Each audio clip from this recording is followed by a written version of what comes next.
त आयो जेएलपीटीको एक्जामको पैसा कसरी तिर्ने भनेर टेन्सनमा बसिरहनु भएको छ। अब कम्बिनी स्टोर, फ्यामिली मार्ट, लोसनमा गएर कसरी तिर्ने त भनेर सोचेर बसिरहनु भएको छ नि। अब तपाईँले टेन्सन लिनु पर्दैन, मैले तपाईँलाई सजिलो तरिकामा भिडियो लिएर जेएलपीटीको पैसा तिर्नु छ भने तपाईँहरू चाहिँ जस्तो कम्बिनीमा गएर 7-11 गएर तपाईँले यहाँ पेमेन्ट चार्ज भनेर लेखा हुन्छ अनि ल्याङ्ग्वेज पनि हुन्छ, ल्याङ्ग्वेजबाट पनि गर्न तपाईँले सक्नुहुन्छ। अनि यहाँ पेमेन्ट चार्जमा सिध्नुहोस् अनि यहाँ सिधेपछि तपाईँले यस्तो आउँछ, यस्तोमा येमा सिध्नुहोस्। अब यहाँ दुईवटा अप्सन आउँछ होइन, तपाईँले दुईवटा अप्सन चाहिँ माथिको अप्सनमा सिध्नुहोस्। अनि तपाईँको अब जेएलपीटीको त्यो रिसेप्सन नम्बर भनेर हुन्छ, त्यहाँनिर तपाईँले रिसेप्सन नम्बर हाल्नुहोस्।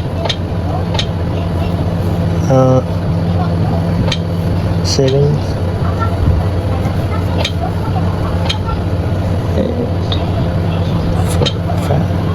5 6 यसरी तपाईँले नम्बर हाल्नुहोस्, आफ्नो नम्बर चिन्नुहोस् अनि त्यहाँ तल ओके बटनमा चिन्नुहोस्। अनि तपाईँको अब यहाँ फोन नम्बर भनेर माग्छ, तपाईँले आफ्नो फोन नम्बर भन्नुहोस् अनि 909236 तपाईँले आफ्नो नम्बर हालिसकेपछि यहाँनिर अब तपाईँले ओके बटनमा छिर्नुपर्छ। अब ओके बटनमा छिरिसक्यो। अब तपाईँको यहाँ टाइम लाग्छ, टाइम लागेपछि अब तपाईँको यहाँबाट अब यहाँ यस्तो आउँछ, त्यसपछि तपाईँले यहाँ ओके छिर्नुहोस्।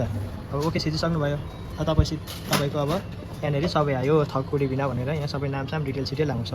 अनि डिटेल सिटेल आएपछि तपाईँले के गर्ने, ओके बटनमा छिर्ने। अब ओके बटनमा छिरेपछि यहाँ देखाउँछ यस्तो देखाउँछ है।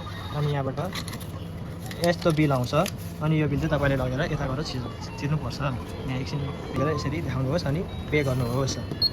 यहाँ तिर्दिनुहुन्छ। ठिक गाइज, हामीले त्यो अब पे गरिसक्यौँ होइन, पैसा तिरिसक्यौँ।